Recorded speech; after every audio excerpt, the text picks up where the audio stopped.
Hello,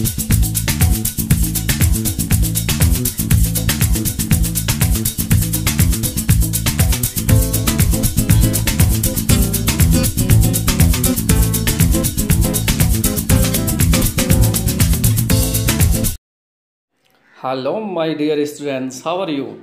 Students, today we are going to discuss basic accounting terms in accountancy. Class 11th.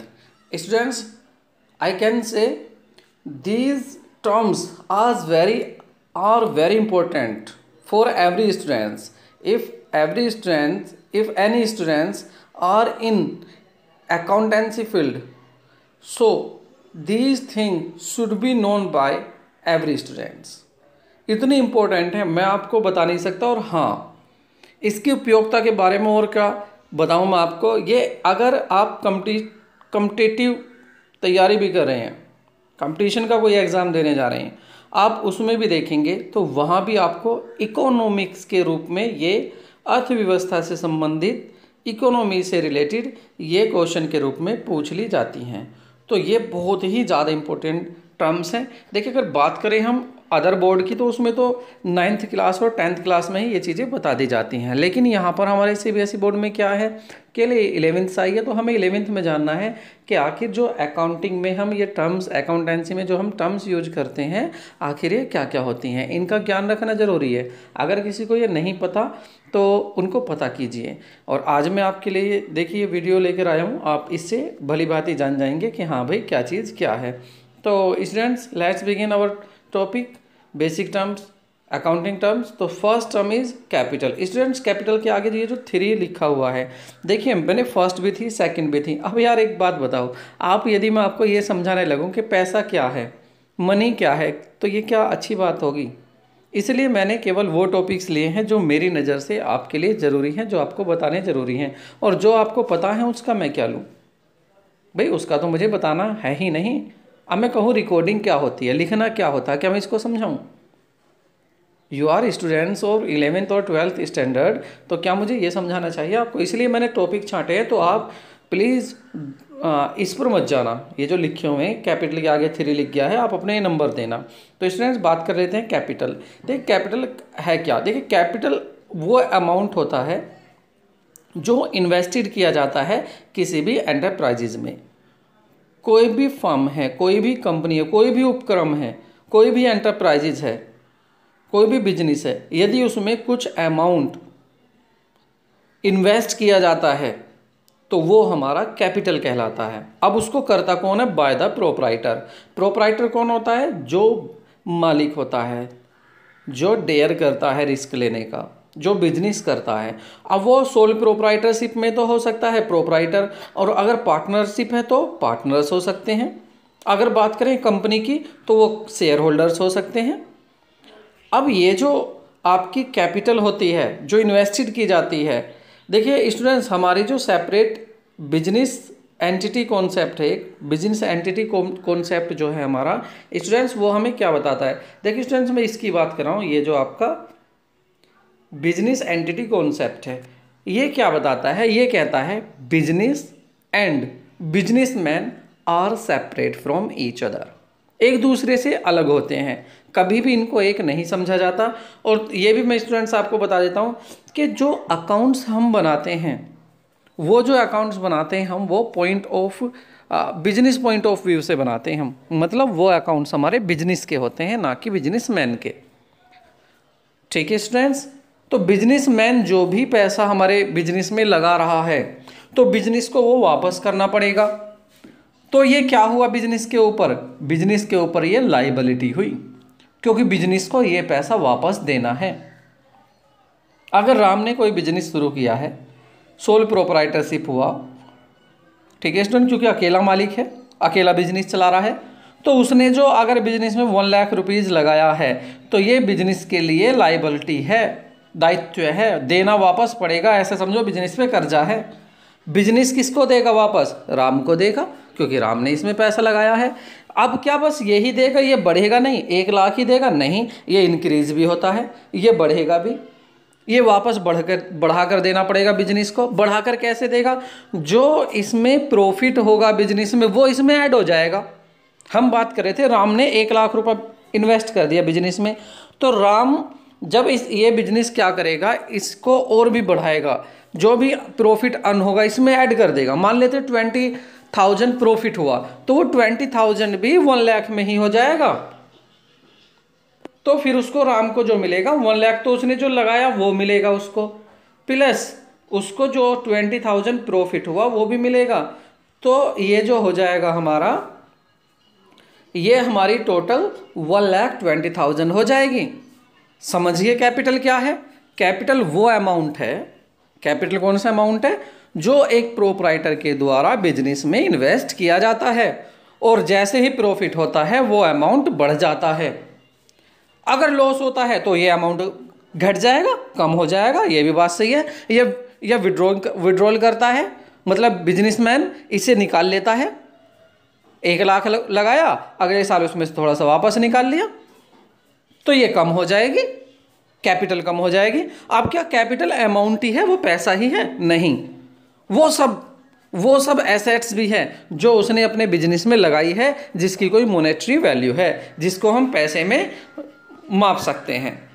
Students आप इसमें देखेंगे, देखो इसमें खुद ही लिखा हुआ है स्टूडेंट्स, यहाँ पर देखिए आप, ये it is be in the form of money और assets having a monetary value. मतलब ये किसकी फॉर्म में हो सकती है? पैसा हो सकता है, एसेट्स हो सकती है। कैसी एसेट्स? जिसकी कोई मॉनेटरी वैल्यू हो, वो एसेट्स हो सकती है स्टूडेंट्स। ये तो समझ में आया स्टूडेंट्स आपके कैपिटल क्या है। कैपिटल वो अमाउंट जो इन्वेस्टेड किया जाता है प्रोपराइटर या पार्टनर्स या शेयर होल्डर के द्वारा बिजनेस में, और वो एसेट्स के भी रूप में हो सकता है, और वो इंक्रीज होता है यदि प्रॉफिट होता है, डिक्रीज होता है यदि लॉस होता है, या ड्रॉइंग कर लेते हैं। अब स्टूडेंट्स यहाँ पर बात आ जाती है शेयर होल्डर की। देखिए स्टूडेंट्स, जब कंपनी शुरू होती है तो ये जो कैपिटल कलेक्ट की जाती है, ये जो कैपिटल इकट्ठी की जाती है, ये शेयर होल्डर से थोड़ी थोड़ी रूप में इकट्ठी की जाती है। तो जो शेयर होल्डर इसमें पैसा लगा रहे हैं कंपनी में, वो होगा कैपिटल। आगे इसके बारे में कैपिटल को कैसे होते हैं, शेयर होल्डर क्या होते हैं, कैपिटल कौन कौन सी होती है, आगे पढ़ेंगे। लेकिन आज हमें यहाँ क्या देखना है कि कैपिटल क्या है। तो कैपिटल आप समझ गए होंगे, capital is the amount invested in the enterprises by the proprietor और पार्टनर्स और शेयर होल्डर्स, इन तीनों के द्वारा। मैंने कहा किसके? प्रोपराइटर कहा, पार्टनर्स कहा और शेयर होल्डर। ये तीन कोई सा भी हो सकता है। जो भी बिजनेस में ये इन्वेस्ट करते हैं अमाउंट या मॉनेटरी वैल्यू में कोई एसेट्स, वो सब क्या होता है? हमारा कैपिटल ही कहलाता है। और स्टूडेंट्स, सेपरेट एंटिटी मैंने आपको समझा दी क्या है। बिजनेस, जो भी बिजनेसमैन से पैसा लेता है, जैसे राम ने 1 लाख रुपए लगाया था बिजनेस में, तो बिजनेस इसको राम को वापस करेगा, इस 1 लाख को, प्लस इस पे प्रॉफिट भी वापस करेगा रख के। तो बिजनेस के लिए क्या हुआ? ये तो भैया एक लायबिलिटी होगी, वापस करनी पड़ेगी। क्लियर है कि ये लायबिलिटी है। और कौन कहता है हमारा? ये कहता है हमारा बिजनेस एंटिटी कॉन्सेप्ट कहता है। ठीक है। अब बात करते हैं कैपिटल को। क्या कैपिटल ही कहते हैं? नहीं, और भी नाम है कैपिटल के। फिर और कौन से नाम है कैपिटल के? देखिए, ये देखिए यहाँ, capital is also known as owner's equity, net. ठीक है, इन नामों से भी ये जानी जाती है।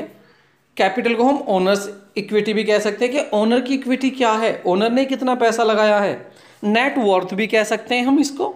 और it is always equal to assets less liability. अगर हम एसेट्स में से लाइबिलिटी कम कर देते हैं तो हमारी कैपिटल आ जाती है। अब इस बात को भी मैं स्टूडेंट्स आपको समझा देता हूँ, ऐसे कैसे होता है। देखो स्टूडेंट, हम बात करें कैपिटल, तो कैपिटल इज इक्वल टू, मैंने किया है कि जो भी आपकी एसेट्स है, आप यदि उसमें से माइनस कर देते हैं लाइबिलिटी, तो आपकी आ जाती है कैपिटल। कैसे? एक एग्जांपल देता हूँ मैंने कंपनी शुरू करी। ठीक है स्टूडेंट्स, कुछ पैसा मैंने इन्वेस्ट किया कंपनी में, कुछ क्या है मैंने शेयर होल्डर से लिया। अब शेयर होल्डर से जो लिया वो मेरा बाहर वालों का पैसा, वो मुझे वापस भी करना पड़ेगा। या चलो मैं कंपनी का नहीं, मैं अपना एक सोल प्रोप्राइटरशिप का, मैं अकेला हूँ तो सोल प्रोप्राइटरशिप का एग्जांपल ले लेता हूँ। मैंने बिजनेस शुरू किया, मैंने बिजनेस में पैसा लगाया, लेकिन क्या किया, पैसा मेरा कम था, मैंने किसी से थोड़ा उधार भी ले लिया। तो जो लिया है उधार बिजनेस में, तो वो बिजनेस के लिए वो भी लाइबिलिटी है, क्योंकि बिजनेस के लिए वो सब लाइबिलिटी है जो बिजनेस को वापस देना है, जो बिजनेस के ऊपर कर्जा है। ऐसे सिंपल हम कह सकते हैं इसको। तो अब एसेट्स क्या है, बिजनेस की जितनी भी संपत्ति है, जो प्रॉपर्टी है, अगर उस प्रॉपर्टी में से हम बाहर वालों से जितना पैसा लिया है उसको हटा दें, मतलब एसेट्स में से हम लायबिलिटी को कम कर दें, तो किसका पैसा बचेगा, मेरा ही बचेगा, तो वो कैपिटल हो जाएगा। दोबारा सुन लो, मैंने 1 लाख रुपया खुद लगाया बिजनेस में, 1 लाख रुपए की एसेट्स खरीद ली, माल खरीद लिया, मशीन खरीद ली, लैंड खरीद ली, बिल्डिंग खरीद ली, बहुत सारी चीज़ें खरीद ली।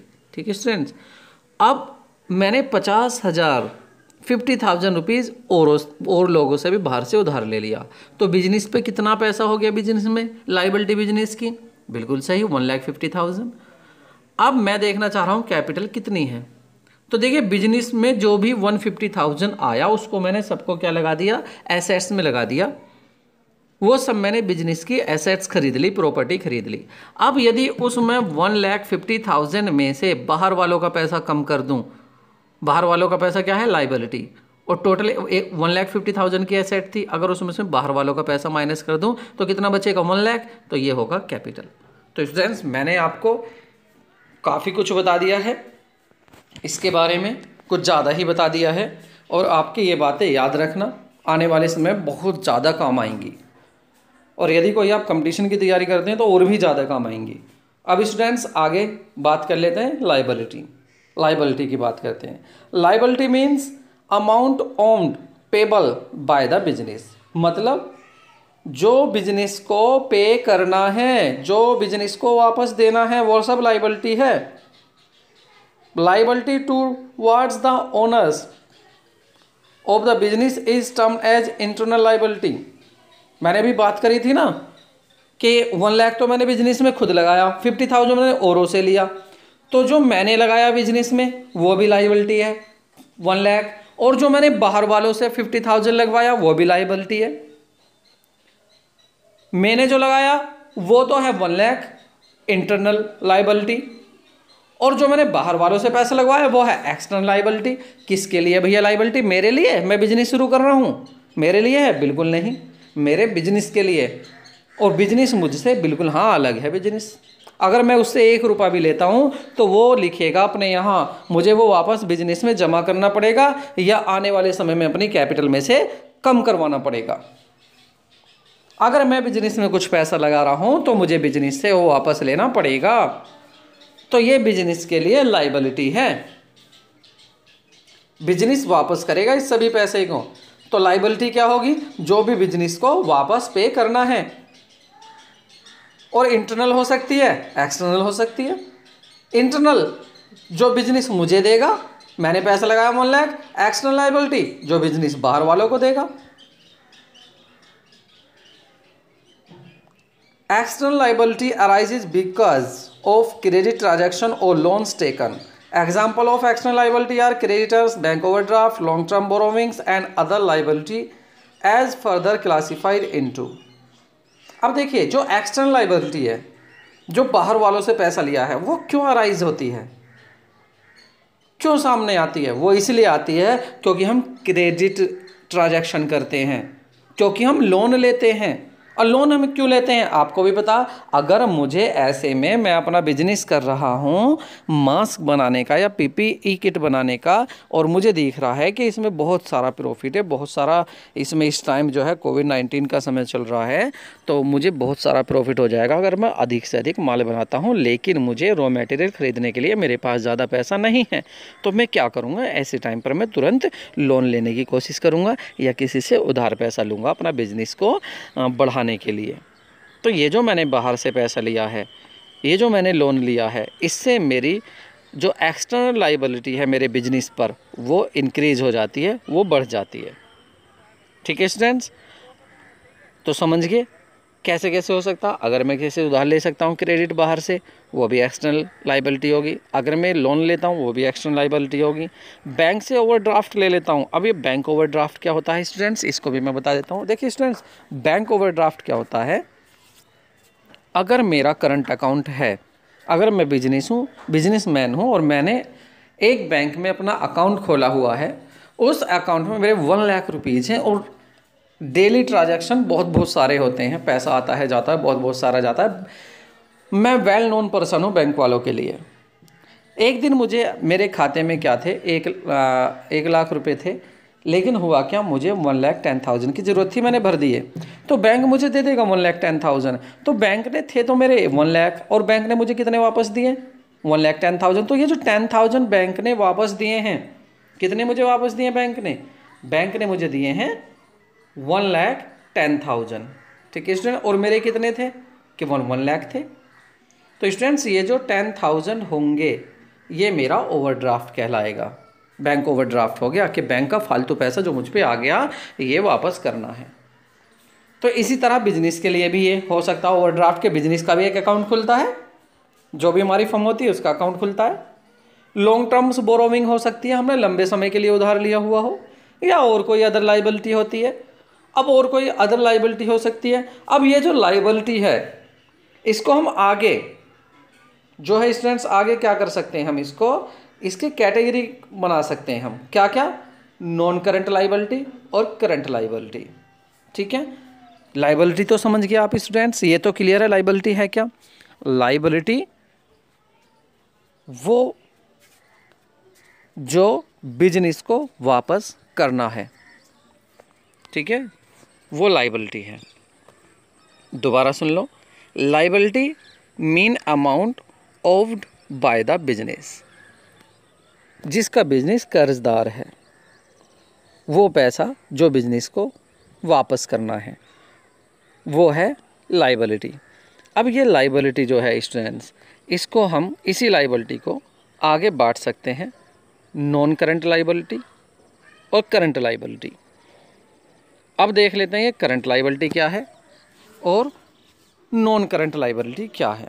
Student, non current liability is that liability which is payable after a period of more than 1 year from the end of the accounting period.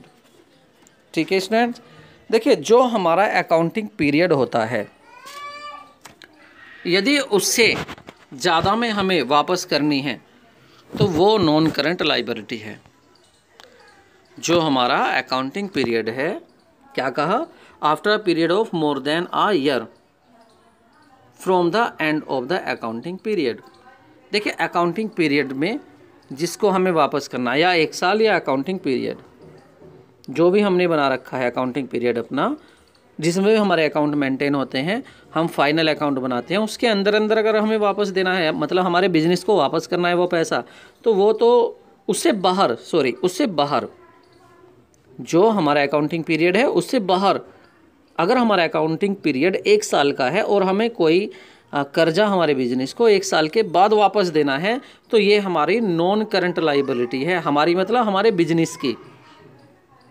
तो नॉन करंट लाइबिलिटी कौन सी होगी, जो अकाउंटिंग पीरियड के बाद वापस की जाती है। अब आप समझ गए होंगे, करंट की बताने की मुझे ज़रूरत ही नहीं है। करंट क्या है, करंट लाइबिलिटी वो हुई जो विद इन 12 मंथ्स या हमारे अकाउंटिंग पीरियड में जो है वापस कर देनी है। ठीक है स्टूडेंट्स, जैसे बिल्स पेबल हैं, क्रेडिटर्स हैं, शॉर्ट टर्म लोन्स हैं जो कम समय के लिए 1-2 महीने के लिए लिए जाते हैं, तो इनको हम वापस करें, करंट लाइबिलिटी हो जाएगी। और जो लंबे समय के लिए हमने लोन ले रखा है, डिबेंचर ले रखे हैं, लॉन्ग टर्म लोन ले रखे हैं, ये हमारे नॉन करंट लाइबिलिटी हो जाएंगी। तो आपको यहाँ अगर ये देखना चाहते हो नॉन करंट और करंट लाइबिलिटी, तो आपको अकाउंटिंग पीरियड का ध्यान रखना है। इस अकाउंटिंग पीरियड को कैसे पहचान करनी है हम आपको आगे और भी बताएंगे इसको डिटेल में कि किस तरह से इसकी हम पहचान करेंगे। अब स्टूडेंट्स बात कर लेते हैं हम एसेट्स की। देखिए एसेट्स को आप सिंपली एक वर्ड से समझ सकते हैं, property. Assets are the property owned by an entity और एंटरप्राइजेज। कोई भी एंटरप्राइजेज है, कोई भी फर्म है, जो उसके पास उस फर्म की प्रॉपर्टी है, वही एसेट्स होती हैं students. They are the economic resources of the business. ये बिजनेस के क्या होते हैं, इकोनॉमिक रिसोर्सेज होते हैं। In other word anything which will enable to the firm to get economic benefit in future is a assets. जो भी कुछ बिजनेस की हेल्प करती है प्रॉफिट कमाने में, जो भी बिजनेस की प्रॉफिट कमाने में हेल्प करती हैं, वो सारी चीज़ें क्या हो जाती हैं, बिजनेस की प्रॉपर्टी हो जाती हैं। ठीक है students, example of assets are land है, बिल्डिंग है, मशीनरी है, फर्नीचर है, स्टॉक है, डेटर्स है, कैश, बैंक है, बैंक में पैसा, बैंक बैलेंस है, कैश है हमारे पास, ट्रेडमार्क है, कॉपीराइट है, गुडविल है, ये सब क्या है हमारे, ये सब हमारे बिजनेस के एसेट्स हैं, क्योंकि ये सब हमारे बेनिफिट कर, हमारे फ़ायदा करती हैं प्रॉफिट कमाने में, इनकी हेल्प से हम प्रॉफिट कमाते हैं। बाकी इनकी जो राइटर है, आप इनकी जो हैं डेफिनेशन दी हुई है एसेट्स की, आप इनको भी पढ़ सकते हैं। बड़ी अच्छी अच्छी डेफिनेशन मैंने आपके लिए यहाँ पे ये लिखी हैं, आप इनको जो है पढ़ सकते हैं। स्टूडेंट्स, ये नहीं है कि आप मेरे यही नोट्स करो, आप कहीं से भी नोट्स देख लो। मतलब क्या है, हमें बस ये टर्म्स हैं जो बेसिक टर्म्स है ये समझनी है, हमें कहीं से भी ले लो, आपको बस समझ में आनी चाहिए। बात ये नहीं होता कि आप नोट्स कहाँ से तैयार कर रहे हैं, बात ये होता आपके नोट्स अच्छे हों, नोट्स आपके मीनिंग बताएं। तो स्टूडेंट्स आगे देख लेते हैं। What emerges from the above definition it is that an asset should have the following characteristics. अगर हमने ये आपने ये डेफिनेशन पढ़ ली है तो इसके इन डेफिनेशन के ऊपर आप देखेंगे कि देखिए एक जो है एसेट्स होती है उसकी क्या क्या कैरेक्टरिस्टिक्स हो सकती हैं। It should B owned by the business. देखिए बिजनेस के पास होनी चाहिए, बिजनेस के ऊपर होनी चाहिए, बिजनेस पे ये बिजनेस की ओन्ड होनी चाहिए ये। It may be intangible, physical और इंटेंजिबल। ये ऐसे भी हो सकती हैं जिसको हम देख सकते हैं, ये ऐसे भी हो सकती है जिसको नहीं देख सकते। जैसे टेंजिबल तो वो होगी जिसको हम टच करके देख सकते हैं, जैसे हमारा फर्नीचर है, हमें दिखाई दे रहा, टच भी कर लिया। गुडविल है हमारी, दिखाई नहीं देती। ये तो फेम है हमारी, ख्याति है हमारी, प्रसिद्धि है हमारी, दिखाई नहीं देती। तो ये टेंजेबल भी हो सकती है, इंटेंजिबल भी आगे पढ़ेंगे अभी हम, थोड़ा सा वेट कर लो बस। It should have some value attach to it. इसकी कुछ वैल्यू भी होती है। It should be capable to being measure in money terms. ये मनी टर्म्स में मेजर भी की जा सकती है और इसको क्लासीफाइड किया जा सकता है non current assets, current assets और फिक्टिशियस एसेट्स। अब आप कहेंगे ये तो नई नई बातें आ गई इसमें, क्या क्या आ गई, non current assets, current assets और फिक्टिशियस एसेट्स। तो 3 एसेट्स यहाँ पर आप किया जाती हैं। अब इनका जिक्र कर लेते हैं, इनको देख लेते हैं भाई ये क्या हैं। फर्स्ट देख लेते हैं हम अपनी नॉन करंट एसेट्स। देखिए नॉन करंट एसेट्स क्या है। Non current assets are those assets which are held by an entity और enterprise not within the purpose to resale but are held either as investment और the facilitates business operations. In other words, those assets are held by the business firm a long-term point of view. Example of non-term assets are fixed assets, non-current investment, long-term loans and advances and other non-current assets. देखिए वो सभी assets हमारी non-current assets होती है जिसको business लिए हुए होता है अपने आगे के ऑपरेशन करने के लिए, जिनको ख़त्म नहीं करता, वो बेचता नहीं है, अपने पास लेकर रखता है ताकि वो ज़्यादा से ज़्यादा बिजनेस को प्रॉफिट अर्न कर सके, इनकी हेल्प से प्रॉफिट ज़्यादा से ज़्यादा अर्न किया जा सके। तो ये जो हमारी जो लॉन्ग टर्म तक हमारी एसेट्स चलती रहती हैं हमारे बिजनेस में, ये हमारी नॉन करंट एसेट्स हो जाती हैं।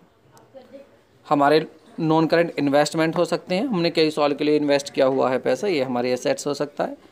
लॉन्ग टर्म्स लोन और एडवांसेस दिए हुए हमने, ये भी हो सकता है। तो ये हमारी नॉन करंट एसेट्स हो गई जो हमारे लंबे समय के लिए हमारे बिजनेस में हमारी प्रॉपर्टी रखी जाती है। उसके बाद स्टूडेंट्स आपका फिक्स एसेट्स। अब फिक्स एसेट्स क्या हैं, देखिए मैं आपको बता दूं, ये हम नॉन करंट एसेट्स के अंदर देख रहे हैं फिक्स एसेट्स। पहले हमने देखा नॉन करंट एसेट्स, अब इसके अंदर हमने क्या देखा, फिक्स एसेट्स।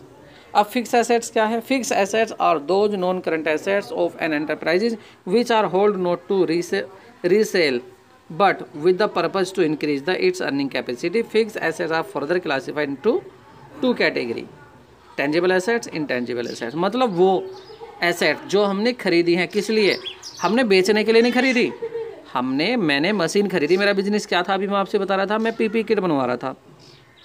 तो वो जो इसके लिए मैंने मशीन खरीदी, क्यों खरीदी, मशीनों को बेचूंगा नहीं, पीपी किट को बेचूंगा। तो मशीन क्यों खरीदी मशीन मैंने इसलिए खरीदी ताकि मैं इन मशीनों की हेल्प से पीपी किट बना सकूं और उनको बेच सकूं और उससे प्रॉफिट कमा सकूं। तो ये मशीन तो मेरे पास काफ़ी साल तक रहेंगी, बहुत दिन तक रहेंगी। तो ये मेरी फिक्स एसेट्स हो गई। अब ये 2 तरह से हो सकती है, टेंजेबल, इंटेंजेबल, ये स्टूडेंट्स मैंने आपको बता दिया। टेंजिबल आप उसको देख सकते हैं, टच कर सकते हैं, और इंटेंजिबल जो आपको दिखाई नहीं दे सकती, जिसका फिजिकल एग्जिस्टेंस है ही नहीं, ठीक है। ना ही आप उनको देख सकते, ना ही आप उनको टच कर सकते इंटेंजिबल एसेट्स को।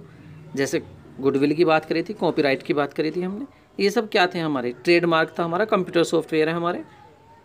भाई मैं कंप्यूटर सॉफ्टवेयर एक बहुत अच्छा सॉफ्टवेयर खरीद के लाया हूँ, मेरी एसेट्स है, मेरी संपत्ति है बिजनेस की। क्या दिखाई दे सकता है वो अगर कंप्यूटर में पड़ा हुआ है? कंप्यूटर में है वो नहीं दिखाई देगा। टच कर सकता हूँ उसको? नहीं। टच क्या कर सकता हूँ? कंप्यूटर को। कंप्यूटर क्या है? हार्डवेयर। सॉफ्टवेयर तो उसके अंदर है। तो हार्डवेयर क्या हो गया? टेंजिबल एसेट्स, और सॉफ्टवेयर क्या होगा? Intangible assets. अब बात कर लेते हैं स्टूडेंट्स हम करंट एसेट्स की।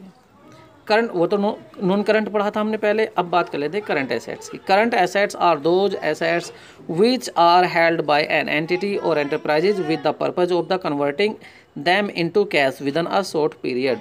1 ईयर हो सकता है। For example goods are purchase with the purpose to resale, unprofit debtors exist to the convert them into cash, receive the amount from them, bills receivable existence again the receiving cash against etc. देखिए students, current assets हमारी वह assets है जो हमने इसलिए रखी हुई है अपने बिजनेस में, हमारे बिजनेस ने इसलिए रखी हुई है ताकि उसकी हेल्प से हम प्रॉफिट कमा सकें। लेकिन उसको हम एक अकाउंटिंग पीरियड में 1 साल के अंदर अंदर हम उसको मनी में कन्वर्ट कर लेते हैं। मतलब जो हमने कह सकते हैं हमने जो गुड्स खरीद के रखा हुआ रीसेल के लिए, उसको हम 1 साल के अंदर अंदर बेच के पैसे में बदल लेते हैं। तो हम कह सकते हैं कि जो हमारी एसेट्स कन्वर्टिंग की जा सकती है कैश में with in a short period, हमारी ऐसी एसेट्स जिसको हम कन्वर्ट कर सकते हैं इनटू कैश में with in a short period में, वो हमारी करंट एसेट्स होती है। समझ गए? करंट एसेट्स क्या है? जिसको हम एक शॉर्ट पीरियड में कन्वर्ट कर सकते हैं कैश में, वो तो होगी हमारी करंट एसेट्स। और नॉन करंट एसेट्स जिसको हम एक शॉर्ट पीरियड में कन्वर्ट कैश में नहीं कर सकते, लंबे समय के लिए रखते हैं हम।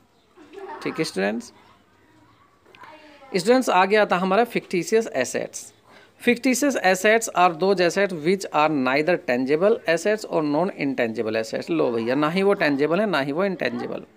These are losses not written off in the year in which they are incurred but in more than the accounting period. देखिए स्टूडेंट्स, ये क्या है? In the case of firm, an example of the fictitious asset deferred revenue expenditure such as advertisement expenditure, discount on loss of issue of debenture in the example of the fictitious assets in the case of companies. देखिए ये fictitious assets क्या हो सकती है students? एक हम final account जब बनाते हैं तो उसमें बैलेंस शीट बनाते हैं हम। बैलेंस शीट में हम लिखते हैं अपनी एसेट्स और लाइबिलिटी, हमारे बिजनेस की कितनी लाइबिलिटी है और कितनी एसेट्स है, ये लिखते हैं हम। कभी कभी हम क्या करते हैं, अपने एसेट्स में कुछ ऐसे वर्ड देख लेते हैं जो हमें एसेट्स दिखाई नहीं देते, हमें प्रतीत नहीं होता कि एसेट्स हैं। जैसे आपको उसमें कभी कभी मिल जाएगा प्रॉफिट एंड लॉस अकाउंट। मतलब प्रॉफिट का क्या काम आ गया भाई वहाँ? वो तो कैपिटल में ही या तो प्लस होता है या माइनस हो जाता है। फिर ये अलग एक जो है आपकी एसेट साइड में क्यों लिखा हुआ है? कभी कभी आपको ये भी लिखा हुआ दिख जाता कि एडवर्टाइजमेंट एक्सपेंसेस अकाउंट। भाई एडवर्टाइजमेंट एक्सपेंसेस तो वहाँ लिखे जाते हैं आपके प्रॉफिट एंड लॉस में, यहाँ बैलेंस शीट में क्यों लिखे गए हैं ये? यही हमारी फिक्टिशियस एसेट्स हैं स्टूडेंट्स।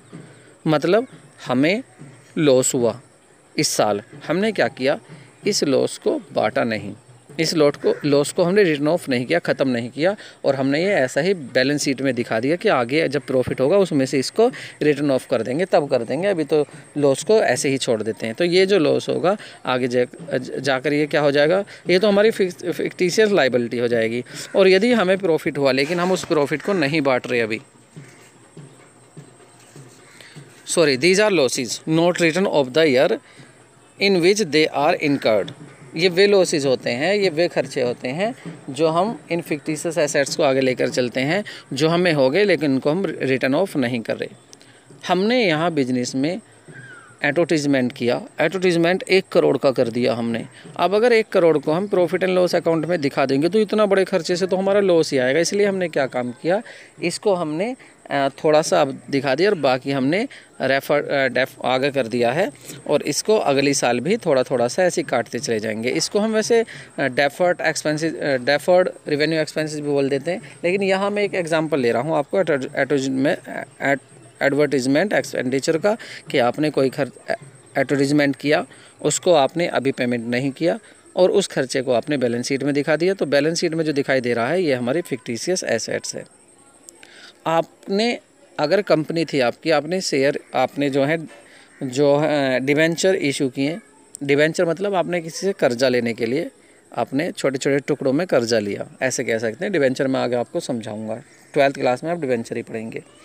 तो स्टूडेंट, जब आपने डिवेंचर इशू किए हैं, आप किसी से कर्जा ले रहे हैं, तो उनको आप डिस्काउंट पर बेच रहे हैं। तो ये जो डिस्काउंट है इन पर, अगर आप इसको रिटर्न ऑफ ना करें और इसको बैलेंस शीट में ऐसे ही दिखा देंगे आप, तो ये आपकी फिक्टिशियस एसेट्स हो जाएगी स्टूडेंट्स। तो स्टूडेंट्स, आगे बात कर लेते हैं हम रिसीप्ट की। देखिए, रिसीप्ट तो आपको भी पता है क्या है, ये तो एक अमाउंट ही होगा जो रिसीव्ड किया जाता है। कोई गुड सेल किया हो या सर्विस सेल की हो, या हमने कुछ भी अपना जो है एसेट सेल की हो, ठीक है, तो उससे जो हमें पैसा मिल रहा है वही रिसीप्ट हमारा, ये वही रिसीट होगा। देखिए स्टूडेंट्स, यहाँ मैंने ये आपको क्यों लिया था, देखिए मैंने ये इसलिए लिया है क्योंकि रिसीट तो आपको पता है, लेकिन इसके यहाँ पर जो बात आ जाती है, इसके टाइप आ जाते हैं, दो हो जाते हैं ये। एक तो रिवेन्यू रिसीप्ट हो जाती है और एक हो जाती है capital receipt. It is the amount received और receivable in the normal course of business से against sale of goods, rendering of service or investment of business resources से the fix deposit, they are so in the profit and loss account. ये revenue receipt होता है हमारा। मतलब हमने माल बनाते थे, कुछ माल को बनाकर बेचते थे, उसको बेचने से हमें जो भी रिसीव हो रहा है अमाउंट, वो हमारा रिवेन्यू रिसीट है। ठीक है स्टूडेंट्स, हमने कहीं इन्वेस्ट किया हुआ है, वहाँ से हमें थोड़ी सी इंटरेस्ट मिल रहा है, पैसा मिल रहा है उसका, तो वो भी क्या है, हमारी ये जो हुआ ये भी हमारी क्या है, आपकी रिवेन्यू रिसीट हो गई। ठीक है, और स्टूडेंट्स को प्रॉफिट एंड लॉस में दिखाते हैं। लेकिन अगर कैपिटल रिसीप्ट की बात करें हम, तो इट इज़ अमाउंट रिसीव्ड और receivable against transaction which are not revenue nature, जो रिवेन्यू नेचर के नहीं हैं, जो बार बार नहीं होते। They are so in the balance sheet of the entity. For example, amount receive of the receivable for the sale of मशीनें, building furniture, investment, loan etcetera. हमने क्या काम किया, जो माल बनाने के लिए मशीनें खरीदी हुई थी उनको ही बेच रहे हैं, वहाँ से पैसा मिल रहा है। मैंने भी बताया था पीपी किट बनाने के लिए मैंने मशीन खरीदी थी और उन मशीनों को ही बेच रहा हूँ मैं। तो यहाँ से जो पैसे की रिसीप्ट हो रही है मुझे, ये मेरी कैपिटल रिसीप्ट होगी। और वो जो मैंने माल बनाकर बेचा, वहाँ से पैसा मिल रहा था, वो था मेरा रिवेन्यू रिसीट। तो स्टूडेंट, ये भी क्लियर है, रिसीट हमारी दो होती हैं, कैपिटल रिसीप्ट और रिवेन्यू रिसीट, और ये बहुत ही ज़्यादा इंपॉर्टेंट हैं आपके लिए। मैं कह रहा हूँ इसके ऊपर आगे आपको बहुत सारे अकाउंट बनाने पड़ेंगे, बहुत सारी बातें जो आपको ध्यान करनी पड़ेंगी। बात कर लेते हैं एक्सपेंडिचर। अब हमारे एक्सपेंडिचर क्या हैं? Expenditure is the amount spend on liability incurred for the acquiring assets, goods और सर्विस। देखिए स्टूडेंट्स, जो हमारी लाइबिलिटी इनकर्ड हो जाती है या जो अमाउंट हम खर्च करते हैं, ठीक है, या वो हमारी गुड्स हो सकता है या सर्विस, तो वो हमारे एक्सपेंडिचर हैं। ये एक्सपेंडिचर भी हमारे, वैसे तो हम इनको खर्चा ही कह देते हैं छोटे उसमें, लेकिन ये जो हमारे एक्सपेंडिचर, ये भी दो होंगे, एक कैपिटल एक्सपेंडिचर होगा, एक रिवेन्यू एक्सपेंडिचर होगा। बिल्कुल सही, जैसा मैंने अभी बताया था उससे ही रिलेटेड है ये, बिल्कुल वहीं से आपके उसको ही आप यहाँ पर अप्लाई कर सकते हैं, तो आपके समझ में आ जाएगा। देखिए, कैपिटल एक्सपेंडिचर की बात करें तो it is the expenditure incurred in the acquired assets in improving और exacting assets which will increase the earning capacity of the business, will give benefit of the enduring nature to the business. It may be incurred in the acquire of tangible assets or intangible assets. They are shown in the balance sheet of the entity. Example of capital expenditure are purchase of machinery to manufacture goods, purchase of furniture or computer to carry the business. तो business को चलाने के लिए हमें कुछ assets हमें खरीदनी पड़ती हैं। जैसे अभी हमने मशीनें खरीदी थी, कंप्यूटर्स खरीदे थे, तो ये जो हम एसेट्स खरीदने पर जो हम खर्चा कर रहे हैं, ये जो एक्सपेंडिचर कर रहे हैं, क्योंकि इससे हमें क्या होगा, हमें अर्निंग होगी आगे। तो बिजनेस को चलाने के लिए जो एसेट्स पर हम पैसा खर्च कर रहे हैं या एसेट्स को रिपेयर करके उसको बिजनेस में एसेट्स को बनाए रखने के लिए जो उसके लिए हम खर्चा कर रहे हैं, जो एक्सपेंडिचर कर रहे हैं, वो हमारा कैपिटल एक्सपेंडिचर होगा। और रिवेन्यू एक्सपेंडिचर क्या होगा हमारा, ये जो होगा बेनिफिट ये हमारा होगा direct relationship with the revenue और accounting period, cost of goods sold, salary, rent. देखिए जब हम कोई गुड्स बनाते हैं, देखिए शुरू में हमने क्या काम किया, एक बिजनेस शुरू किया। मैं दोनों एक एग्जांपल से आपको समझा देता हूँ, भी क्लियर कर देता हूँ। मैंने बिजनेस शुरू किया, बिजनेस शुरू करने में मैंने क्या काम किया, बिजनेस में एसेट्स खरीदी, सामान खरीदा। सब सामान खरीदने के बाद अब क्या है, मशीनें वगैरह जो मैंने खरीदी हैं, हर साल थोड़ी ना खरीदूँगा, तो वो तो हो गई मेरी कैपिटल एक्सपेंडिचर। और हर साल जो बार बार मैं एक ही साल में कई बार गुड्स लाता हूँ, माल तैयार करता हूँ, पक्का उसको रॉ मटेरियल लाकर पक्का माल बनाकर उसको बेचने जाता हूँ, तो जब बेचने के लिए जो मैं उस गुड्स को रॉ मटेरियल को खरीदता हूँ, बार बार खरीदता हूँ, ये मेरा होगा रिवेन्यू एक्सपेंडिचर। ठीक है स्टूडेंट्स, और ये प्रॉफिट एंड लॉस अकाउंट में दिखाया जाता है। डेप फॉर रिवेन्यू एक्सपेंडिचर, स्टूडेंट्स यही मैं आपको भी पीछे बता रहा था, डेप फॉर रिवेन्यू एक्सपेंडिचर क्या हो सकते हैं।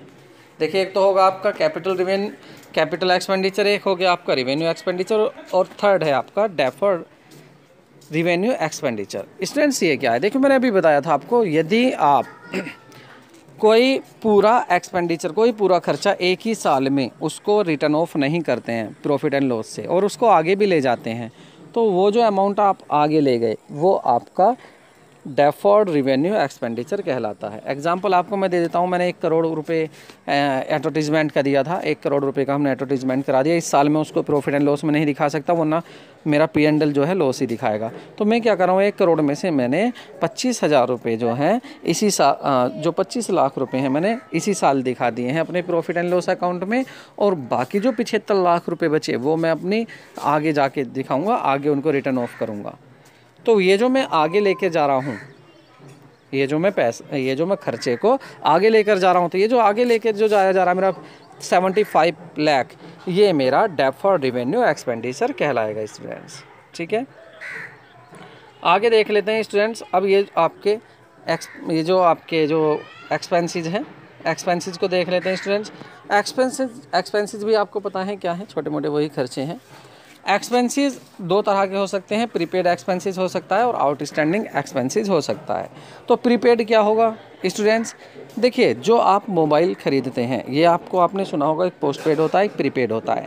आपने मोबाइल ख़रीदा, आप उसको यूज कर रहे हैं, बातें कर रहे हैं, लेकिन जैसे ही पूरा महीना हो गया तो आपको बाद में बिल आता है। ठीक है स्टूडेंट, यानी आपने पहले सर्विस ली, सुविधा ली, उसके बाद आपने उसका बिल का पेमेंट किया। तो अगर मैं आपके पूरे महीने का आपका बिल आता था, बीच में महीने में देखूं मैं कि आपका जो बिल है, अगर मैं बात करूं कितने का आप जो खर्च करते हैं मोबाइल में पैसा, बात करने में कितने का आपका बिल आता है, आप कह रहे हैं जी महीने का 1,000 रुपये आता है। अच्छा, तो क्या अभी आपको 1,000 रुपये देने पड़ रहे हैं? नहीं ना, अभी तो आधा महीना हुआ है। तो ये जो है आपका आधा महीना के पैसे तो हो गया। आपने कहा 1,000 रुपये का हमारी बातें होती हैं, पूरे महीने में बिल आता है फ़ोन का 1,000 रुपये। तो अगर मैं महीने के 15 दिन में बात करूं तो 500 रुपये तो हो गए आपके, ठीक है, एक्सपेंसेस हो गया। लेकिन 500 रुपये जो बचे वो क्या है आपके, वो आपके अभी नहीं हैं, आपके अभी नहीं हुए, वो आउटस्टैंडिंग है आपके। अब इसको हम बात बिजनेस की कर लेते हैं, बिजनेस से ज़्यादा समझ में आ जाएगा आपको कि जब बातें ही बिजनेस की हो रही हैं तो बिजनेस से अच्छे समझ में आएगा। हम बिजनेस कर रहे हैं, ठीक है स्टूडेंट्स। हम जब बिजनेस कर रहे थे, हमने क्या काम किया, किसी से कहा भाई हमारा माल बिकवा दे और कमीशन ले ले, हम तुझे कमीशन देंगे। अब उसने कहा ठीक है माल बिकवा दूंगा। हमने क्या काम किया, उसको 20,000 रुपीज़ कमीशन के दे दिए। कब दिए? ये दिए हमने मार्च में, 25 मार्च में, 25 मार्च था। अब हम 31 मार्च को एवरी ईयर अपने अकाउंट क्लोज कर देते हैं, सब खाते बना देते हैं हम। अब जब हमने अकाउंट अपने बनाए, अपने अकाउंट हमने क्लोज किए 31 मार्च को, तो तब तक हमने 25 मार्च को उसको पैसे दिए थे 20,000 रुपये कमीशन के, लेकिन उसने हमारा माल नहीं बिकवाया। माल उसने नेक्स्ट ईयर में बिकवाया, अप्रैल में। तो ये जो हमने उसे, अभी उसकी सर्विस तो ली नहीं हमने, लेकिन उसको हमने पहले ही हमने उसको पहले ही पैसे दे दिए, पहले ही हमने खर्चा कर दिया। तो ये है हमारा प्रीपेड। मतलब सुविधा भी हमें नहीं मिली लेकिन हमने पैसा उसके लिए पेड कर दिया, तो ये तो होगा प्रीपेड एक्सपेंसेस। समझ गए? यानी कि हम अभी उससे सर्विस तो नहीं ले रहे पर उसको पैसा हमने दे दिया, ये कैसा हमारा एक्सपेंसेस होगा? प्रीपेड। अब आउटस्टैंडिंग एक्सपेंसेस क्या होगा? आ जाओ अगले साल की बात। अप्रैल में क्या हुआ? उसने हमारा माल बिकवा दिया, चलो जी बहुत अच्छा। फिर हमने नेक्स्ट ईयर में उससे कहा भाई माल बिकवा दे। उसने कितनी बार हमने बिकवाया माल, कितनी बार उससे कहा उसने, कितनी बार हमारा माल बिकवा दिया। लेकिन हुआ क्या, एक बार हुआ स्टूडेंट्स एक बार ऐसा कि लास्ट में जब हम साल के लास्ट में पहुँचे तो उसने क्या काम किया, हमसे पैसे मांगे। दोबारा से आ गया मार्च, हमसे कहने लगा लाओ जी हमें पैसे दे दो, आपको माल बिकवाऊंगा मैं, कमीशन दे दो मुझे। हमने कहा अरे माल बिकवा तो सही। उसने माल बिकवा दिया हमारा, हमने उस महीने उसे कमीशन नहीं दिया, हमने कह दिया अगले साल ले लियो। अब आप ये बताओ, ये जो उसके 25,000 रुपये हैं, ये जो साल चल रहा है, जिस साल का माल बिकवाया है तो उससे रिलेटेड, लेकिन दिए नहीं है उसे।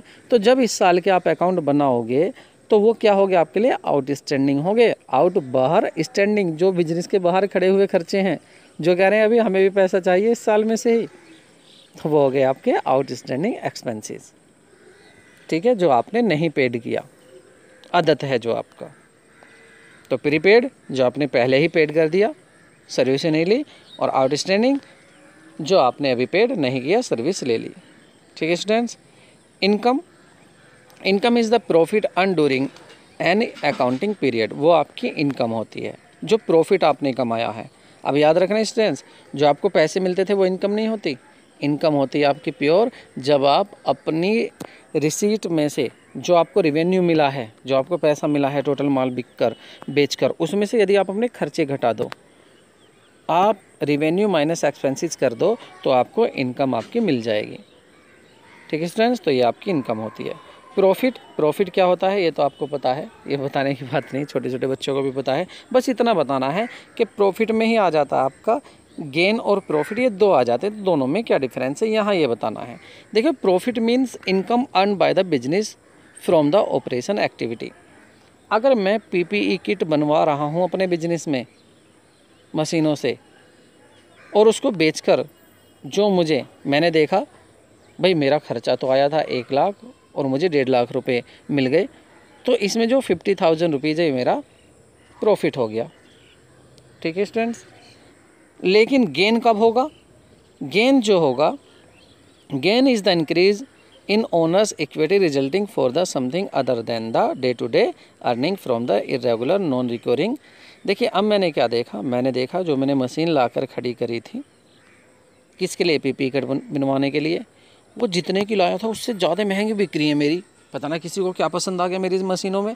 मैंने सोचा कि मेरा तो काम जब भी चलता रहेगा, अगर मैं सस्ती मशीन और उठा लाऊंगा उससे। तो मैंने क्या काम किया, उन पुरानी मशीनों को बेच दिया। तो उन मशीनों को बेचने से जो मैंने देखा, वो मशीन मेरी, मैं आपको बताऊं सच्ची 5 लाख रुपए की मशीन लाया था, 6 लाख रुपए में मैंने बेच दी।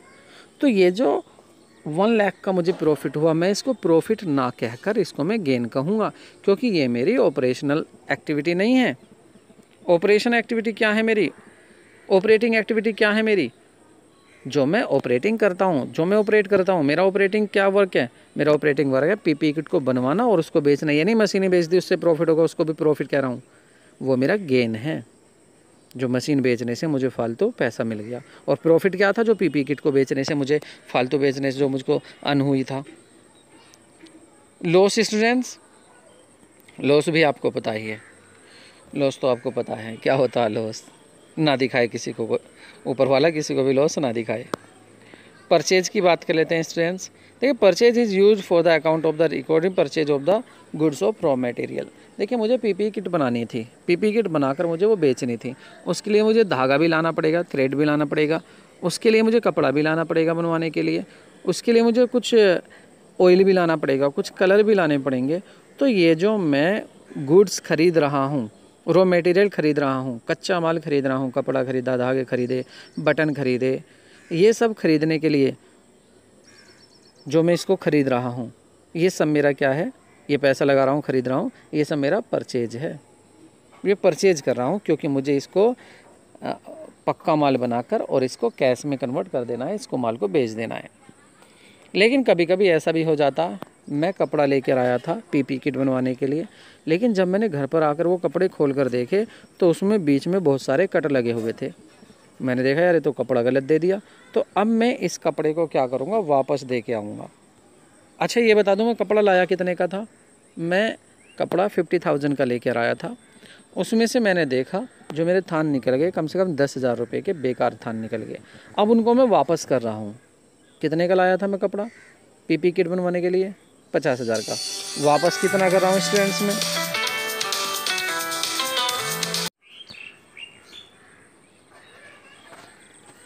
तो स्टूडेंट्स ये जो मैं इसको वापस कर रहा हूँ, कितने का था मेरा कपड़ा जो लाया, 50,000 का मैं कपड़ा लेकर आया, और जिस कपड़े को मैं वापस कर रहा हूँ ये कितना है मेरा कपड़ा, बिल्कुल सही ये है 10,000 रुपये का। तो ये जो मैंने वापस किया, ये जो मैंने परचेज को मैं वापस कर रहा हूँ, रिटर्न कर रहा हूँ, ये कहलाती है आपकी परचेज रिटर्न। जो हम माल लाए खरीद कर, कच्चा माल हम उसको वापस कर रहे हैं, तो वो हमारी परचेज रिटर्न हो गई। और सेल आपको पता ही है कि सेल क्या होती है, और यदि हमारा कोई माल वापस कर देगा, डिफेक्टिव होगा, तो वो सेल रिटर्न हो जाएगी। रेवेन्यू फ्रॉम ऑपरेशन, वो इनकम जो हमारे ऑपरेशन से हमें मिल रही है, हम माल बेच रहे हैं, हमें माल बेच कर जो पैसा मिल रहा है। गुड्स क्या है हमारा स्टूडेंट, जो हम खरीद कर ला रहे हैं, जो परचेज कर रहे हैं, हम बेचने के लिए परचेज कर रहे हैं हम। अब स्टॉक या इन्वेंट्री की बात कर लेते हैं स्टूडेंट्स। हमारा स्टॉक या इन्वेंट्री क्या है, ये टेंजिबल एसेट्स है हमारी, जो एक एंटरप्राइजेज के लिए होती है, लेकिन इसका पर्पज़ क्या होता है, सेल होता है। सेल करने के मकसद से, सेल करने के उद्देश्य से जो हमने माल रखा हुआ है बनाकर, वो हमारा स्टॉक है, इन्वेंट्री है। अब ये कौन कौन सा हो सकता है, इसको अगर देखें हम, ओपनिंग स्टॉक हो सकता है। हमने देखा पिछली साल का हमारा कुछ माल बच गया था, कुछ पीपी किट हमारी थी 40,000 की बची हुई थी, तो इस साल जब हम बिजनेस शुरू करने जा रहे हैं तो इस साल वो हमारा ओपनिंग स्टॉक कहलाएगा। और इस साल के लास्ट में जो बच जाएगा बिकने से, वो हमारा क्लोजिंग स्टॉक हो जाएगा या क्लोजिंग इन्वेंट्री हो जाएगा स्टूडेंट्स। और वर्क इन प्रोग्रेस में क्या हो जाएगा, पूरी साल हो गई लेकिन कुछ ऐसा है हमारा माल जो अभी बन रहा है, अभी बनकर पूरा तैयार नहीं हुआ, वो वर्क इन प्रोग्रेस हो जाएगा। ठीक है स्टूडेंट्स। ट्रेड रिसीवेबल्स क्या होते हैं, देखिए ट्रेड रिसीवेबल्स वे होते हैं जिनसे हमें पैसा मिलना है हमारे बिजनेस में। ठीक है स्टूडेंट्स। और ट्रेड पेबल क्या होते हैं, जिन्हें हमारे बिजनेस को पेड करना है। कॉस्ट क्या होती है, ये भी आपको पता है कॉस्ट क्या होती है, ये वो होता है जिस कॉस्ट किसी भी माल को आप बनाकर तैयार करके कितने में आपने वो तैयार किया, वही आपका जो उस पर खर्चा हुआ है माल को तैयार करने में, वही आपकी कॉस्ट होती है। वाउचर क्या होते हैं स्टूडेंट्स, ये देख लेते हैं। Voucher is an evidence of the business transaction. Example of voucher are cash memo, invoice, bill, receipt, debit, credit notes etcetera. Students आपने देखा होगा जब आप किसी से मार्केट में माल खरीदने जाते हैं, जब उसे माल खरीदते हैं तो कभी कभी वो आपको एक पर्ची सी देता है, तो वो पर्ची जो देता है उस पर लिखा होता है कि आपने क्या माल खरीदा, इस पर आपका टैक्स कितना था और आपने कितने रुपए टोटल इस पर पेड किए। तो ये होता है कैश मेमो, और इसी को हम वाउचर बोलते हैं। और ये एविडेंस होते हैं, ये सबूत होते हैं ये बताने के कि हाँ आपने ट्रांजैक्शन किया है, आपने माल खरीदा है या बेचा है, दोनों के लिए उसके भी पास होगा, वो भी रिकॉर्ड कर लेता है जो आपको माल बेचता है। या आप कभी उधार माल खरीद लेते हैं तो आपको जो बिल बना कर देता है पूरा, वो भी आपका क्या है, वाउचर है। ठीक है स्टूडेंट्स। उसके बाद बात कर लेते हैं हम डिस्काउंट की। स्टूडेंट्स डिस्काउंट तो आपको सिंपल पता ही है सबको, डिस्काउंट की तो धूम मची हुई है, समय ही ऐसा चल रहा है, डिस्काउंट पर भी बहुत चीज़ें बिक रही हैं अब। तो स्टूडेंट डिस्काउंट तो आपको पता है डिस्काउंट क्या होता है, लेकिन यहाँ मुझे बताना है आखिर ट्रेड डिस्काउंट क्या है और कैश डिस्काउंट क्या है।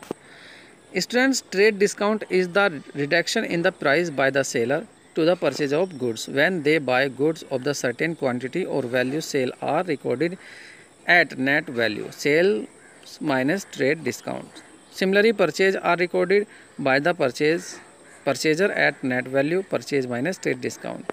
देख स्टूडेंट्स कोई माल बेचने वाला सेलर है, मैं अपनी बात कर लूँ, चलो मैं अपनी बात फिर कर लेता हूँ। आज मैं पीपी किट पकड़ ली, मैं नाम में पीपी किट की बात करता रहूँ आज। आज आप परेशान हो जाओगे पीपी किट को सुनते सुनते। लेकिन स्टूडेंट्स देखिए, no gain no pain no gain. Students यदि आप कोई ज़्यादा आप मेहनत कर रहे हो तो आपको फल भी मिल रहा है। आप इन चीज़ों को बार बार सुने। मैं मानता हूँ अपने बीच में लंबी वीडियो है, कोई नहीं, आप इसको बीच में बार बार सुन सकते हैं, लेकिन ये देखो कि आप कितना बड़ा कॉन्सेप्ट करने जा रहे हैं। आज आपको पता चल जाएगा कि हाँ अकाउंट में क्या क्या चीज़ें होती हैं, क्या क्या चीज़ें आपको सीखनी है। और स्टूडेंट्स में फिर बता रहा हूँ, अगर आपने ये चीज़ें नहीं सीखी तो आगे आपको बहुत ज़्यादा परेशानी होने वाली है, आपको समझ में नहीं आएगा कि क्या हो रहा है, इसलिए सीखनी ज़रूरी है। तो खैर बात हम कर रहे थे ट्रेड डिस्काउंट की। मैं क्या बेचता हूँ? हाँ जी, पीपी किट बेचता हूँ मैं। तो पीपी किट बना रहा हूँ मैं। पीपी किट मेरी, जैसे मेरे यहाँ पर कोई ख़रीदने के लिए आया, मैंने कहा, उसने पूछा कितने की है, मैंने कह दिया भाई 60,000 की है। कहने लगा 60,000 की, वो जाने लगा। मैं कह लगा रुक यार, ट्रेड डिस्काउंट भी दे रहा हूँ मैं 10%। मैंने कहा उससे कि मैं ट्रेड डिस्काउंट दे रहा हूँ 10%। तो उसने सोचा अरे भाई वाह, 60,000 का 10% 6,000, 6,000 रुपये तो छूट मिल रही है। अब वो छूट को जो खरीद कर लेके जा रहा है पीपी किट, वो किसी हॉस्पिटल से आया था, तो वो कितने की लेकर जाएगा? 54,000 की, 54,000 रुपये की। 60 की तो उस पर लिखा हुआ था, लेकिन मैं उसको ट्रेड डिस्काउंट दिया। क्यों दिया ये मैंने ऐसा? क्योंकि मेरा पर्पज़ है अपनी सेल को इंक्रीज़ करना, कि कैसी मेरी सेल इंक्रीज हो जाए। ठीक है स्टूडेंट्स, तो ये होगा मेरा ट्रेड डिस्काउंट। अब जब वो अपने घर पर जाएगा तो किसी से क्या यूँ कहेगा जाकर कि मैंने 60 की खरीद के लाया हूँ 60 की, या जिसने उसे पैसे दिए हैं हॉस्पिटल वाले मालिक ने, क्या उससे जाके यूँ कहेगा 60,000 की खरीद के लाया हूँ? सीधा कहेगा जी मैं 54,000 रुपये की खरीद के लाया हूँ। ठीक है ना? तो इसीलिए तो कहा गया है कि जो रिकॉर्ड किए जाते हैं एंट्री, वो नेट वैल्यू होती है उसकी, जो सेल होती है। सेल मैंने अपने यहाँ कितने की लिखी कि मेरी पीपी 54,000 रुपये की बिकी, ये थोड़ी कहूँगा 60,000 की बिकी मेरी, गवर्नमेंट और टैक्स मेरे पे 60,000 के हिसाब से ही लेगी, तो मैं कहूँगा 54,000 की। देखिए मेरी जो सेल है नेट, तो नेट वैल्यू ऑफ अगर सेल की बात करें तो वो सेल में से मुझे ट्रेड डिस्काउंट घटाना पड़ेगा। 60,000 की थी, उसमें से मुझे 6,000 रुपये कम करके 54,000 रुपये की दिखानी पड़ेगी कि मैंने आज 54,000 रुपये की बिक्री की है। और वो हॉस्पिटल वाला भी अपने वहाँ जाकर जो परचेज है उसमें से ट्रेड डिस्काउंट को माइनस करके कहेगा कि 54,000 रुपये की चीज़ लाया हूँ मैं। तो मेरे प्रिय छात्रों, आप समझ गए ये क्या है? ट्रेड डिस्काउंट क्या है? सेल को इंक्रीज करने के लिए सेलर के द्वारा जो डिस्काउंट दिया जाता है वो आपका ट्रेड डिस्काउंट कहलाता है। ठीक है, इसको रिकॉर्ड नहीं करते, इस डिस्काउंट को हम अकाउंट में रिकॉर्ड नहीं करते, इसको, इस डिस्काउंट को नहीं दिखाते हम। ठीक है, आगे बात कर लेते हैं हम कैश डिस्काउंट की। अब ये कैश डिस्काउंट क्या है? Student, cash discount is the discount allowed to timely payment of due to amount. It is the expenses for the party allowing to the discount and income for the party receiving cash discount. Students, ये क्या है? इसका purpose होता है अपने payment को समय पर या समय से पहले लेने का। पीपी किट आज तो बेच दी, अगले दिन क्या हुआ? अगले दिन फिर एक हॉस्पिटल से आदमी आ जाता, वो कहता भैया पीपी किट का ये कितने का बंडल है? मैंने कहा 60,000 का। अच्छा जी 60,000 का, अरे तेरे डिस्काउंट के बाद बताओ कितने का? अच्छा भैया चल तुझे भी बता, डिस्काउंट में देता हूँ भैया, ये 54,000 का है। लेकिन जी पेमेंट कैसे लेते हो? मैंने तो सुना आप उधार भी पेमेंट लेते हो, आप जो है 1 महीने बाद भी पैसा ले लोगे। चल भाई दे जाना, ले जा माल उठाकर। उसे 54,000 रुपये दे दिए। लेकिन मैंने उससे क्या कहा? मैंने उससे एक लालच दिया। मैंने कहा कि मैं इस पर आपको कैश डिस्काउंट भी देता हूँ।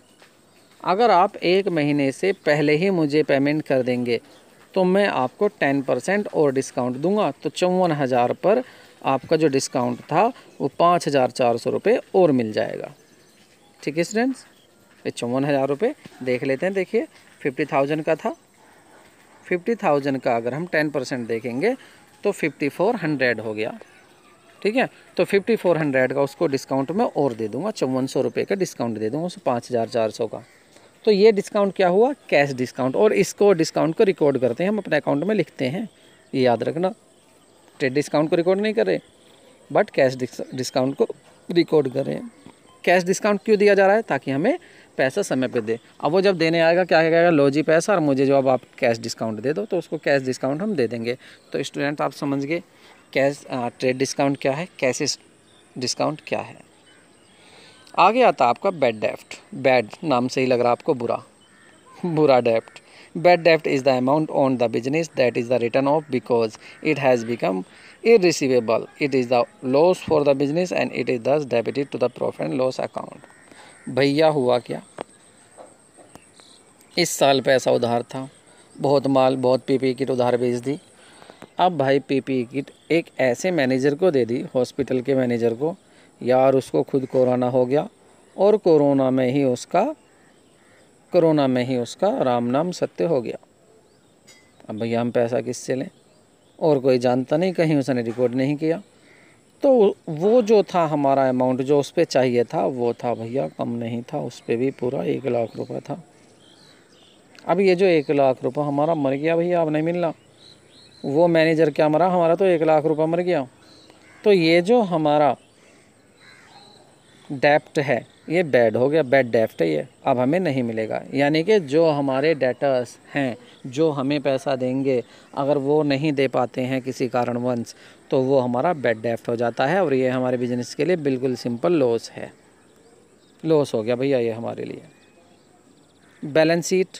बैलेंस शीट एक स्टेटमेंट होता है जो फाइनेंशियल पोजीशन दिखाता है हमारे बिजनेस की। फाइनल अकाउंट्स में बनाया जाता है, लास्ट में बनाया जाता है साल के, जब हम देखना चाहते हैं कि हमारे बिजनेस की पोजीशन क्या है, फाइनेंशियल पोजीशन क्या है, कितना हमें किसका देना है, कितना हमें किससे लेना है, हमारी एसेट्स क्या है, हमारी लाइबिलिटी क्या है। तो ये ऐसा असेसमेंट है बैलेंस शीट जो हमें बताता है हमारी लाइबिलिटी और एसेट्स, और always asset is equal to liability, दोनों ही बराबर होते हैं। बुक वैल्यू, अब आप बुक वैल्यू सुन लीजिए। बुक वैल्यू क्या है, ये बहुत परेशान करेगा आगे आपको। बुक वैल्यू होती है और एक आपकी मार्केट वैल्यू होती है। आपने कोई मशीन खरीदी 10,000 रुपये की, अपनी बुक में लिख दी 10,000 रुपये की हम सील लगाने वाली मशीन लेकर आए हैं, ठीक है। आज उस मशीन की कीमत अगर हम मार्केट में देखते हैं तो मार्केट में उसकी 15,000 रुपये हो गई। तो जो मार्केट में वैल्यू है करंट वैल्यू वो तो होगी उसकी 15,000, और जो आपने बुक में लिखी हुई है वो स्टूडेंट्स होगी आपकी 10,000। तो ये है आपकी book value. Books of account, ये बुक्स ऑफ अकाउंट वो होते हैं जो आप अपने अकाउंट्स, अपने खाते सब बिजनेस में तैयार करते हैं। कॉस्ट ऑफ गुड सोल्ड क्या है, जिस माल को आप बेचने जा रहे हैं वो जो good sold is the direct cost attributes the production of goods sold और सर्विस रेंडर्ड। जो आपने माल तैयार किया है, सर्विस आपने कोई सर्विस दे रहे हैं आप, या कोई माल बेचने जा रहे हैं आप, उसको बनाने के लिए, उस गुड्स को बनाने के लिए जो भी आपका टोटल खर्चा हुआ है वो आपकी कॉस्ट ऑफ गुड सोल्ड है, ठीक है students. Credit is the right side of the account. देखिए जब आप अकाउंट बनाते हैं तो उसको अकाउंट को हम 2 साइड में बांटते हैं। एक साइड हो जाती है, एक साइड को हम नाम दे देते हैं क्रेडिट, एक को दे देते हैं डेबिट। जो लेफ़्ट साइड होती है, अगर हम बुक्स की तरफ फेस करके देखते हैं तो लेफ़्ट साइड हमारी हो जाती है डेबिट और राइट साइड हो जाती है हमारी क्रेडिट, ठीक है स्टूडेंट्स। अब बाकी आप इसमें पढ़ रहे हैं ये वर्ड किससे, क्रेडिटों से बना है, डेबिटों से बना है, इनको आप देख लेना है। डेप्रिसिएशन क्या है स्टूडेंट्स, इसका तो आपको एक सेपरेट चैप्टर मिलेगा स्टूडेंट्स डेप्रिसिएशन का। डेप्रिसिएशन यदि आपकी कोई फिक्स एसेट्स है, जैसा आपने मशीन खरीदी इस साल, अब आप इस साल 5 लाख रुपए की मशीन खरीद कर लाए हैं, क्या गारंटी है कि वो 10 साल बाद भी 5 लाख रुपए की होगी? नहीं, हर साल उसकी वैल्यू कम होती चली जाएगी, और ये जो वैल्यू कम हो रही है इसी को हम डेप्रिसिएशन कहते हैं। So student, depreciation is the fall in the value of fix assets. जो फिक्स एसेट्स है उसकी वैल्यू में जो फॉल आ जाता है आप उसी को ही डेप्रिसिएशन कहते हैं। एंटिटी का मैंने आपको बता दिया था पहले ही कि एंटिटी, बिजनेस की एंटिटी क्या होती है, इसका मतलब होता है आपका अस्तित्व, कोई नाम, जो बिजनेस को हम एक नाम दे देते हैं हमारे बिजनेस को, वो उसकी एंटिटी होती है। जो भी हमने बिजनेस को अपने को नाम दे दिया है स्टूडेंट्स, ठीक है। एंट्री, जो भी आप रिकॉर्डिंग करते हैं, जो भी आप लिखते हैं वो एंट्री ही कहलाती है। इंसॉल्वेंट क्या है, ये अच्छा है। इंसॉल्वेंट इज़ अ पर्सन और enterprise which is not a position to pay its डेप्ट, वो इंसॉल्वेंट हो जाता है। भैया मैं कहूँ तो हिंदी में दिवालिया, जिसका दिवाला निकल गया। भाई वो कोरोना वाला तो हमारा मर गया, पैसे भी लेके मर गया, लेकिन ऐसा भी हो सकता था कि किसी पर हमारे पैसे उधार थे, माल उधार लेके गया था, लेकिन आज वो उस पोजीशन में है कि हमारे पैसे को वापस भी नहीं कर सकता। हमारा जो उसके ऊपर पैसा चाहिए उसको वापस नहीं कर सकता, तो वो आदमी या वो फर्म जिस पर हमारा पैसा है वो इंसॉल्वेंट हो गया, उसको इंसॉल्वेंट बोलते हैं।